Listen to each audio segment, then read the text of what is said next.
Ism को फैलाने का, उसके प्रोपेगेशन का काम कर रहे हैं। जहाँ भी जाते हैं आप खुदा के वजूद के ना होने के बारे में एकदम डंके के चोट पे बात करते हैं। लेकिन आपके पास कोई एक दलील नहीं है। और जब हम कहेंगे तो हम कहेंगे बर्डन ऑफ प्रूफ हमारे ऊपर नहीं है। भाई बर्डन ऑफ प्रूफ आपके ऊपर नहीं है तो आप इतने दावे के साथ कैसे कह रहे हैं खुदा वजूद नहीं रखता? तो ये सब जो एक टिपिकल चीज़ें अब देखें इनके पास ज़बान है, ऑडियंस है, सब कुछ है, मासेस है, तो ये इन्फ्लुएंस कर रहे हैं लोगों को। और किस चीज़ पे इन्फ्लुएंस कर रहे हैं, किस चीज़ को लेके? रैशनैलिटी को लेकर के। अब मैं आपको इनका एक दूसरा क्लिप जो है वो मैं सुनाता हूँ, जिस पे वो कहते हैं कि रैशनलिस्ट होने का मतलब क्या होता है?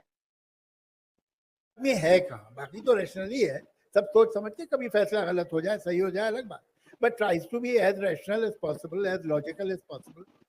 आदमी इरैशनल, जो रैशनैलिटी वर्ड है, it's a polite term for atheism. ये देखिए इन्होंने जो है वो इस तरह से डंडी मार दी। वो कह रहे हैं कि रैशनलिज्म जो है ना वो एक पोलाइट वर्ड है एथिज्म के लिए। भाई एथिज्म और रैशनैलिटी सिनोनिम्स कब से हो गए? मतलब आप लोगों को इस तरह से बेवकूफ बनाते हैं कि आपने जो है वो रैशनलिज्म को सिनोनिम्स करार दे दिया है एथिज्म का। अब मैं जो है वो डिक्शनरी खोल के दोनों का जो डेफिनेशन है वो दिखा देता हूँ। यानी इस तरह से खुलेआम बेवकूफ बना रहे लोगों को। और मुझे आई डोंट नो कि भाई वो जो सामने वाला, असल में जो सामने वाला बंदा बैठा हुआ है ना, वो भी वही ख्याल रखता है, तो वो तो हाँ में हाँ मिलाएगा। मतलब ये नहीं कि भाई क्रिटिसाइज करो, इसे जाहिल बना की बातें कर रहे हो आप कि एथिज्म जो है वो रैशनलिज्म कब से हो गया, रैशनलिज्म जो है वो सिनोनिम कब से हो गया। तो this is the definition, Google का है। आप अगर इसको देखना चाहें तो मेरी वेबस्टर में देख लें, आप ऑक्सफोर्ड डिक्शनरीज में देख लें, जो कि स्टैंडर्ड लैक ऑफ बिलीव और स्ट्रांग बिलीव। तो भाई एथिज्म जो है वो काइंड ऑफ बिलीव है, रैशनलिज्म तो वो बिलीव का नाम नहीं है ना। अब मैं रैशनलिज्म पे भी यहीं से दिखाता हूँ, लैक ऑफ बिलीव और strong disbelieve in the existence of a god or any gods, a philosophical or religious position characterized by disbelief in the existence of god or any gods। Atheism rationalism कब से हो गया? अब ये चीज जो है वो आप जहन में रखें।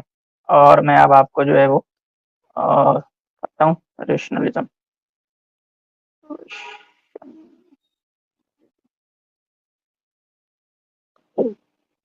ये देखें रैशनलिज्म क्या है? Reliance on reason as the basis for establishment of religious truth.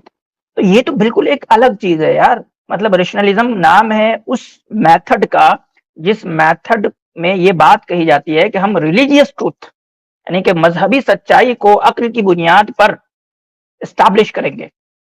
अब देखें यानी रैशनलिज्म जो है वो उस चीज का नाम है जिसमें ये अप्रोच होता है कि हम खुदा के वजूद को अक्ल की बुनियाद पर साबित करेंगे। ठीक है, तो यानी कि जो रिलीजियस ट्रूथ है या खुदा है उसके लिए अकल को एक अथॉरिटी मानना, ये रैशनलिज्म होता है। आप तो बिल्कुल इसके उलट कर रहे हैं। आप तो जनाब एथिज्म को जो है वो और एथिज्म और रिलीजियस ट्रूथ जो है वो पोल अपार्ट हैं, बिल्कुल अलग अलग हैं। 36 का आंकड़ा है उसमें। तो आप इस तरह से लोगों को बेवकूफ बनाते हैं और अपने आप को रैशनलिस्ट कहते हैं, अपने आप को इंटेलेक्चुअल कहते हैं। तो सबसे पहले तो तमाम नाजरीन जो स्ट्रीम देख रहे हैं, बाद में देखेंगे, उनको अपनी तरफ से सलाम। आज जब ये टॉपिक हुआ, मतलब आज से 2-3 दिन पहले ये आसिम भाई ने ये बात रखी थी कि इस बारे में बात होनी चाहिए, और आई गेस 1-2 दिन पहले ये स्ट्रीम जो है वो शेड्यूल भी हो गई थी। मुझे पता था कि जावेद अख्तर साहब जो हैं ये एक एथियस्ट हैं, पब्लिकली नोन एथियस्ट हैं, लेकिन मुझे ये भी पता था एक्चुअली कि ये आजकल कुछ जो है वो ललन टॉप वगैरह कुछ ऐसे प्लेटफॉर्म्स पे आके इंटरव्यूज दे रहे हैं और अपना एथियज्म रैशनलिज्म सो कॉल्ड जो है वो पीच कर रहे हैं। लेकिन टू बी ऑनेस्ट, मैंने जब स्ट्रीम में आने से पहले, क्योंकि पता होता है कि हमें आज स्ट्रीम में आना है, मैंने इनकी वीडियो नहीं देखी कि मतलब ऐसा एज इन कि मैं कोई होमवर्क करके आ जाऊं या कुछ कि ये क्या बोल रहे हैं, बिकॉज आई नो कि हम अल्हम्दुलिल्लाह इतना इन डेप्थ आ चुके हैं एथियस्ट के मतलब बिलीफ सिस्टम को देख के, मतलब जो उनके ये सारे आर्ग्यूमेंट्स होते हैं। मुझे पता था कि ये जो है ना ये कुछ ये भोंगा ही सा आर्ग्यूमेंट मिलेगा, एंड एज एक्सपेक्टेड जो है वो हमारे सामने जो आ गया कि इतना ऐसा बंदा जो रैशनलिज्म और एथियज्म में बीच में फर्क ही नहीं कर सके, तो वो अपने आप को रैशनलिस्ट बोल रहा है। This is the irony of mister Javed Akhtar साहब। तो बस मैं फिलहाल इतना ही कहूंगा। अब हम इस वीडियो को देखते हैं और फिर आगे इस पे इंशाल्लाह ये बात करते हैं। जी मैं जो है वो पूरी रिव्यू नहीं करने वाला हूँ, बस मैं सीधा चीजें जो है वो दिखा रहा हूँ कि कहाँ जो है वो फ्लॉज हैं इनके अंदर। तो देखें तो असल में ऐसा नहीं है भाई, इनको पता है कि रैशनलिज्म एथिज्म एक अलग चीज है। बस ये धोखा दे रहे हैं लोगों को। ये क्या है, लोगों को जैसे बोलते हैं ना सी काटना, ये वही कर रहे हैं। ये कहते हैं, एक तरफ कहते हैं ना कि मजहब जो है तुम्हें बेवकूफ बनाता है। भाई बेवकूफ तो आप बना रहे हो। मजहबी इस्लाम एज ए मुस्लिम हमने कभी लोगों को जो है वो गलत सलत बातें, इस्लाम मुसलमान बनने के लिए जो गलत सलत बातें हमने नहीं कही। जो जैसी है इस्लाम जैसा वैसा हम जो है वो पेश करते हैं, उसके बाद हम हक की दावत देते हैं। भाई आप एक तरफ जो है वो हम पे क्लेम लगाते हो कि हम लोगों को जो है गलत-सलत बातें बतलाते हैं, उन लोगों को बेवकूफ़ बना के जो है वो हम मज़हब की तरफ लाते हैं। बेवकूफ़ तो आप बना रहे हैं, खुल के बना रहे हैं आप। ये और मतलब उस ऑडियंस को सोचिए ना जिसके अंदर ये करेज नहीं है कि वो क्वेश्चन कर सके भाई रैशनलिज्म, एथिज्म कब हो गया? कब से जो है वो रैशनलिज्म, एथिज्म हो गया? तो ऐसी इसमें बेवकूफ़ एक और चीज़ ऑडियंस। है आसिम भाई, इससे पहले आप ये आगे करें, आपने जो बताया कि ये क्वेश्चन क्यों नहीं करते हैं। ऐसे मैंने बहुत से वीडियोस देखे हैं जावेद अख्तर साहब के कि जब इनको चैलेंज किया जाता है तो ये अनफॉर्चुनेटली बदतमीजी पे उतर आते हैं। और हमारे सबकॉन्टिनेंट अच्छा, में ये अक्सर देखा जाता है कि बुजुर्ग लोग जब थोड़ा ऊंचा बात कर ले तो उनके सामने बात करना एक नेचुरल सी हम हेजिटेट होते हैं, हम हेजिटेट करते हैं। तो that may be the reason, and I think that is the reason कि इनकेस इनको जो है वो चैलेंज नहीं किया गया। जी आसिम भाई। चलो, तो अब तो लेट्स थे, वो इरेशनल नहीं थे, वो इग्नोरेंट थे। हाँ, मैं इस पे भी कोकिन के बात करना सूरज चाहूँगा। ये बुनियादी तौर पे ना ये नैरेटिव चला रहे हैं कि मज़हब जो है वो किसी ज़माने में रेलेवेंट था, अब इन्फॉर्मेशन जो है यहाँ-यहाँ आ गए हैं। अब जो है वो रिलीजियस और जो हमारे पास इन्फॉर्मेशन है वो कॉन्ट्राडिक्ट करते हैं। एक तो इनको पता नहीं कि ये एम्पिरिसिस्ट हैं या रैशनलिस्ट हैं वगैरह-वगैरह, इनकी एपिस्टेमोलॉजी में बहुत सारी दिक्कत है। इनको पता ही नहीं कि वो बात क्या कर रहे हैं, वो कहाँ से कर रहे हैं, वो किस सोर्स ऑफ नॉलेज के तहत किस चीज़ को जस्टिफाई कर रहे हैं, एक चीज़। मैं बात करना चाहता हूँ सिर्फ़ इस एक वाक़ये पे, फिर इंशाल्लाह जो है मैं लिंक पब्लिक करूँगा। मुमकिन है मुफ्ती यासिर साहब अगर जुड़ेंगे हमारी स्ट्रीम से तो फिर आप लोग बात कर पाएँगे उनसे, लेकिन वो मशगूल हैं बहुत, तो गारंटी नहीं है कि वो जुड़ सकते हैं। लेकिन इंशाल्लाह अगर उनको मौका मिलेगा तो वो जुड़ेंगे, ठीक है? मैं सिर्फ़ इस वाक़ये पे बात करूँगा, फिर इंशाल्लाह हम क्या जुड़ बात करते जो हमारी किताब में लिखा है होली बुक में वो गलत है, तुम सही कह रहे हो। नहीं साहब, मुझसे भूल हुई, कुछ सूरज ही घूम रहा है तो उसकी जान बची। ये एक इतना बड़ा जो है ना वो जो नॉन रिलीजियस लोग हैं, खासकर साइंस के हल्के वाले जो है ना, ये एक मिथ फैलाया है कि जो गैलीलियो थे या इस तरह के और लोग थे, कोपरनिकस थे, उन सबको जो है क्रिश्चियनिटी से मज़हब की बुनियाद पे, फेथ की बुनियाद पे जो है वो पर्सिक्यूट किया गया। दैट इज़ टोटली रॉन्ग, ठीक है? उसकी वजह ये है कि उनको जो पर्सिक्यूट किया गया, उनका जो पर्सिक्यूशन हुआ, वो सिर्फ़ और सिर्फ़ उस ज़माने के साइंस की वजह से हुआ। ये ऐसा ही है, मिसाल के तौर पे समझें कि जैसे आज हम अगर कोई बंदा आज जो है कोई एक वेल एस्टैब्लिश साइंस के अंदर एक फैक्ट हो जिससे जैसे कि एवोल्यूशन है ना, एवोल्यूशन है, उसको तो वो लोग एक डॉगमा की तरह ही लेते हैं। तो एवोल्यूशन पे अगर कोई क्वेश्चन करने आ जाए, तो उसको अलाउ नहीं है, उसको प्रोसिक्यूट किया जाता है। उसको कौन प्रोसिक्यूट करते हैं? उसको साइंस वाले ही प्रोसिक्यूट करते हैं। जो लोग साइंस के हल्के में हैं, वही लोग एकेडमिया। प्रोसिक्यूट करते हैं। जी। वही लोग पूरा सिस्टम जो है वो उनको प्रोसिक्यूट करता है। जो साइंटिफिक फ्रेमवर्क के अंदर रहते हुए एवोल्यूशन को क्वेश्चन करेगा, उसको खारिज करेगा तो उसको प्रोसिक्यूट किया जाएगा। तो यही हुआ था कि जब कोपरनिकस ने या गैलीलियो वगैरह ने अपने थ्योरीज पेश किए, तो उनको किसने प्रोसिक्यूट किया? उनको साइंस के बेस पे प्रोसिक्यूट किया गया, ना कि मज़हब पे के बेस पे। लेकिन उस वक़्त जो है वो मज़हब और साइंस इन सब की बाउंड्रीज़ जो है वो ज़्यादा क्लियर नहीं थी, क्योंकि क्रिश्चियनिटी के अंदर यानी कि मज़हबी मदरसे में ये सब तालीम दी जाती थी। जो क्रिश्चियन की तालीम या क्रिश्चियनिटी की तालीम होती थी, वहीं ये सारी तो सारी चीज़ें जो है वो एक-दूसरे से मिली हुई थी ना। तो जो लोग साइंटिस्ट थे उस ज़माने में, वही लोग जो है वो कहीं न कहीं पादरी भी थे उस ज़माने में, वही पढ़ने-लिखने वाला वही तबका था। तो इन लोगों ने इसको दूसरे तरह से अब मिसाल के तौर पे मैं आपको कहूँ कि गैलीलियो के खिलाफ जो सबसे बड़ी दलील थी वो ये नहीं थी कि बाइबल में क्या लिखा है, बल्कि उन्होंने कहा भाई हम एक्सपेरिमेंट से हम साबित कर सकते हैं कि तुम्हारी बातें गलत है। तुम जो कहते हो कि ज़मीन घूमती है, हम एक्सपेरिमेंट से साबित कर सकते हैं कि तुम्हारी बात गलत है। ठीक है? उसके लिए जो है वो व्हील मेथड है, यानी कि चक्के को लाया गया और उसको फिर घुमाया गया, उसपे सारी चीज़ें रखी गई, तो वो चीज़ें गिर गिर गई। तो कहा कि भाई अगर ज़मीन भी ऐसा ही होती तो कैसे ये कैसे काम करता?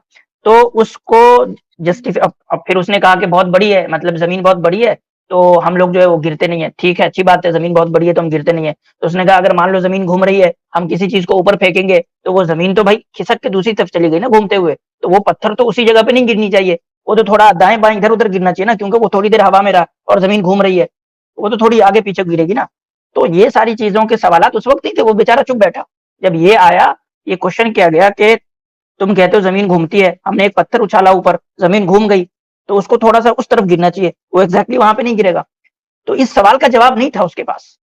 इस सवाल का जवाब मिलने में वक़्त लगा कितना? जब न्यूटन आया तो उसने जो है इस न्यूटन सवाल आया। के जवाब अपने अपनी ग्रेविटी के तहत दे पाया कि क्यों उसी जगह गिरती है।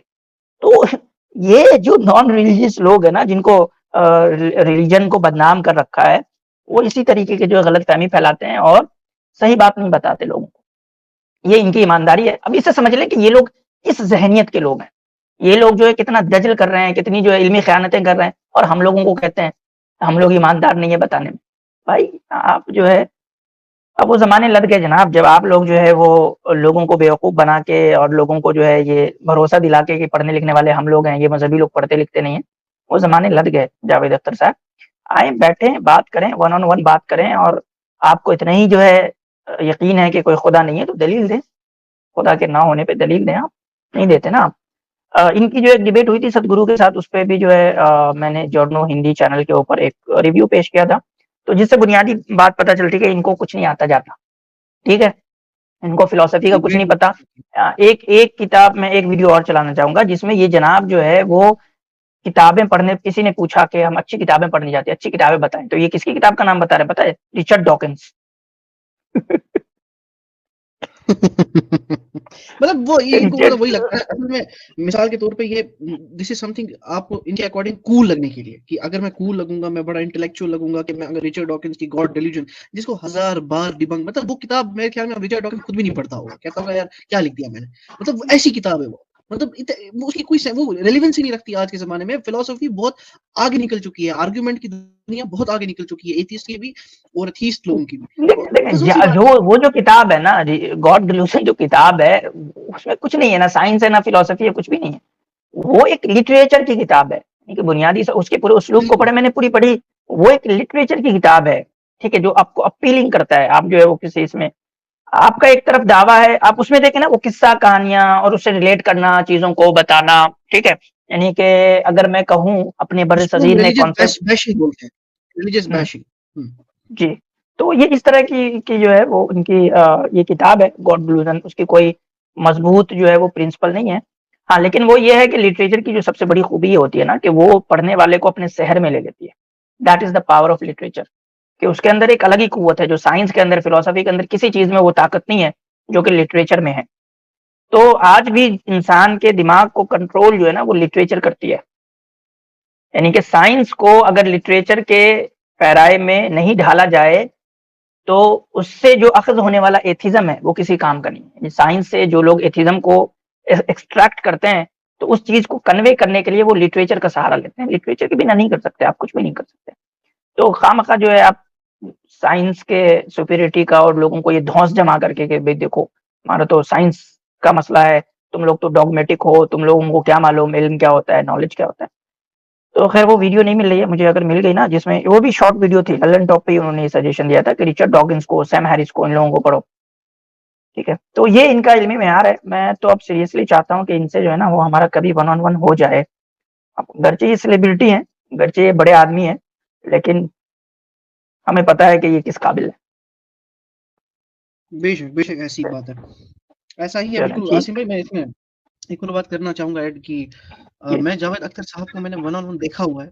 मैं एक बार जो अच्छा, है वो आया हुआ था दिल्ली, तो मैंने वहां पे देखा था कि रेख्ता में देखा आपने? रेख्ता में भी ये बहुत ज्यादा जो है ना वो इस तरह के थॉट को प्रोपेगेट करते हैं, रेख्ता, और वहाँ एक अच्छी खासी तादाद मुसलमानों की जाती है रेख्ता में। मैंने इनको पार्लियामेंट के बाहर देखा था एक्चुअली। पार्लियामेंट में अच्छा, जब ये आई डोंट नो अभी राज्यसभा मेंबर है, I don't think so, he is not an Rajya Sabha member anymore, इनका टेन्योर खत्म हो गया, तब ये थे। तो मैंने इनको तब देखा था, लेकिन मुझे मतलब हैरानी की बात नहीं है कि he has these kind of arguments to present अपनी अवाम उन्नास को, क्योंकि at the end of the day ये एक शायर ही रह चुके हैं। और शायर जो होता है इसको हम आम ज़बान में बोलते ही है कि वो बंदा जो है ना वो फारिग होता है, वो पागल हो गया होता है। शायर जो मतलब ये है, मगर उसकी एक चीज होती है कि वो आपको बातों में फंसा बढ़ा सकता है। तो जैसा कि आसिम भाई ने बताया, जो लिटरेचर से जिसका ताल्लुक होगा ना, तो वो बड़ा आपको मतलब उसकी बातें आपको जो उसकी असल बातें जो तीर होंगी वो आपको लगेंगी कि बस मुलायम सा किसी मुझे ना बिस्तरे में बिठा दिया गया है। लेकिन वो चीज होती है कि आपको जब आप इंटेलेक्ट एक लेवल पे आ गया होता है, आपकी एक ब्रेन में एक छानी होती है, वो छानी जो होती है वो एक नॉलेज की होती है कि मुझे किस चीज को लेना है और किस चीज को मुझे नहीं लेना है, क्यों नहीं लेना है एट द सेम टाइम, कि नहीं लेना है तो क्यों नहीं लेना है। तो वो चीजें डेवलप करना इट्स वेरी इंपॉर्टेंट। और इंशाल्लाह मुझे लग रहा है कि आस्ता आस्ता हमारे मुसलमान यूथ में ये चीज डेवलप हो रही है। और आज की जो हमारी ये स्ट्रीम है, आई गेस इससे हमारे जो नॉन मुस्लिम्स हैं वो भी इस्तेफादा हासिल कर सकते हैं, क्योंकि जावेद अख्तर साहब का तो टारगेट तमाम रिलीजन्स है। तो क्योंकि मुझे नहीं लगा कि किसी और रिलीजन के किसी नुमाइंदे से या कोई ऐसा बंदा जो मतलब किसी रिलीजन को रिप्रेजेंट करता हो उसने कोई रिबटल दिया हो। I have not seen it, may be दिया हो, बट अगर नहीं दिया है सदगुरु के साथ जो है ना इनका एक हुआ था जिसमें मैंने अभी रिव्यू भी किया, लेकिन वहाँ सदगुरु मतलब असल में मानते हैं इंडियन आपको? फिलोसफी की भी अपनी लिमिटेशंस है ना। इंडियन फिलोसफी जो है वो, और खास करके जो मॉडर्न एरा में इंडियन फिलोसफी तो अब कोई वो पुरानी वाली रह नहीं गई है ना। उनको इन्होंने जो है आज वो इंडिविजुअल स्पिरिचुअलिज्म बना के रख दिया है। हुँ, तो एग्ज़ैक्टली। इंडिविजुअल स्पिरिचुअलिज्म जो है वो कभी भी जो है वो एक कदम नहीं चल सकती एथिज्म के सामने, इंडिविजुअल स्पिरिचुअलिज्म के। इसमें एक और चीज़ इनफैक्ट जो सद्गुरु हैं वो तो खुद भी शायद ये कहते हैं ना कि if somebody is an atheist that doesn't bother me, और उसमें कोई हुँ। मसला नहीं है। ऑल वो दैट मतलब मैटर्स। वही इंडिविजुअल जो है वो स्पिरिचुअलिज्म की बात करते हैं। तो उनके अपने थॉट प्रोसेस में जो है वो एक एथिस्ट भी जो है वो स्पिरिचुअल हो सकता है। ठीक है? एग्ज़ैक्टली, बिल्कुल, बिल्कुल ऐसा। ठीक हो गया। चलें शायद आगे होंगे हमारे पास कॉलर्स। सबक फिर पढ़ सदाकत का, अदालत का, शुजाअत का, लिया जाएगा तुझसे काम दुनिया की इमामत का। सबक फिर पढ़ सदाकत